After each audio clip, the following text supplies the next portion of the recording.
So what I want to do now is I want to be able to change the transposition of each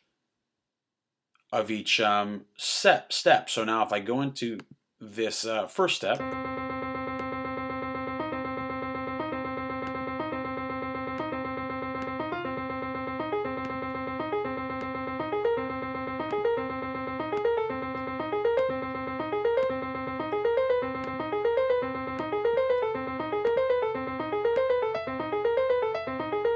so I could change all the transposes separately, and that'll allow me, and that's kind of sounds gross, but I'm not really concerned with it sounding good right now. And once again, I can change the rate by just changing the rate on the arpeggiator.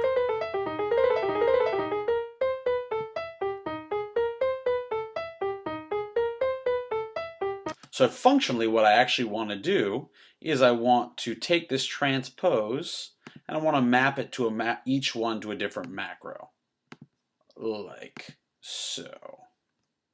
Oh, sorry about that. Mapped the wrong one. I don't want it to map the bass. I want to map the transpose, like that. The next one, transpose, like so, like so, and repeat.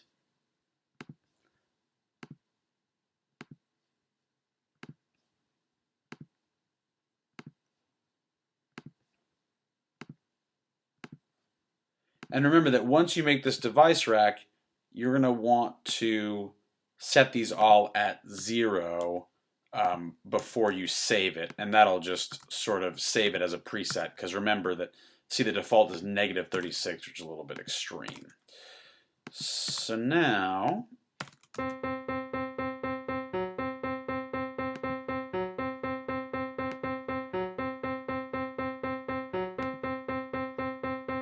oh, sorry about that. That's not what I want. So you see that one was a little bit lower because for some reason the bass got messed up. And now you can, let's say I want to make that first step a little bit longer. So I can just go to the note length.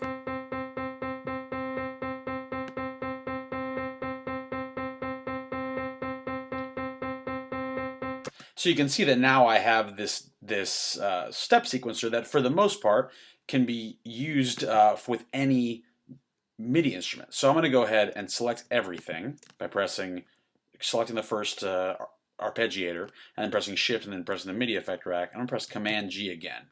And now I am going to save this whole deal as step up. Okay?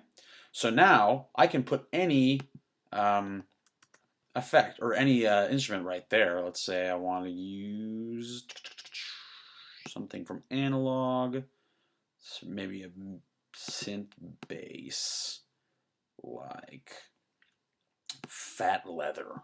That sounds good. So there I have a synth bass, and I'm just going to go ahead and enter MIDI map mode, and in front of me I have my Novation Nocturne, and I'm going to go ahead and map each one of these to its own knob.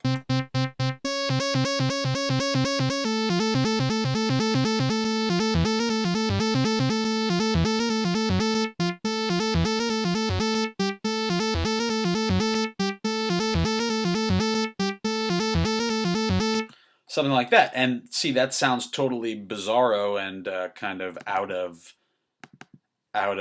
key. So I might want to once again go into my MIDI effects and get the scale guy, put it right in front of my instrument, between the step sequencer and my instrument, and I might want to, let's use a preset here. Let's go with C minor.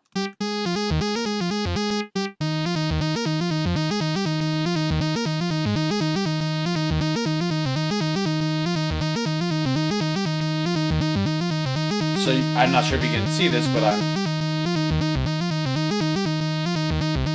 I'm actually just using the knobs to change the tone.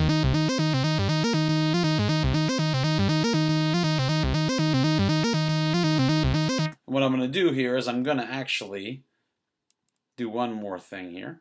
I'm going to enter MIDI map mode again, and I'm going to map each note length to another knob. So there we go. So now I can control both the pitch and the note length for each step. Let's see here. Dun.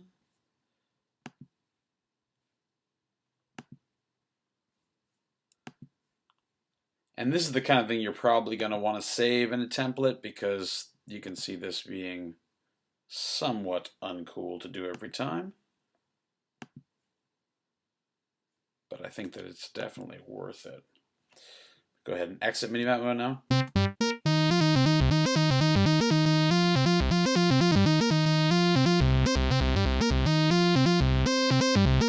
So now I've changed the note length.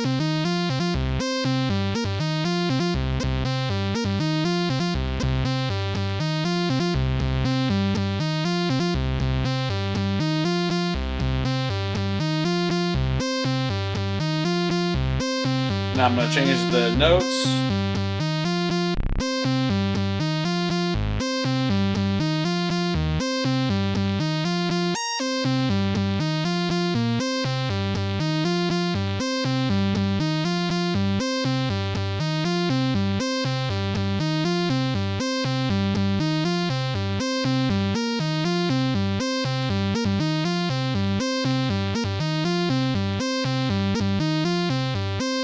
And so forth, and so that it can all be done with with just 2 sets of MIDI knobs. And you'll see that even though I have only made 8 steps in this case, you can very easily do more steps. All you have to do is do more chains with this exact same setup in each chain, and you'd have to just make sure that the choices here reflect how many chains you have. So remember, so what's cool also is that, like, let's say you want to just use 3 steps, you just decrease the amount of choices, like so. But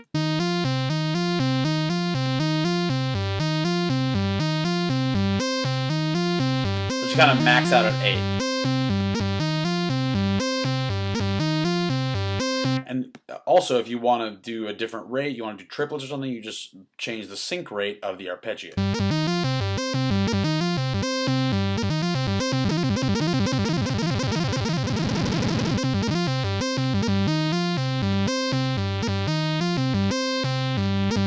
Or something like that.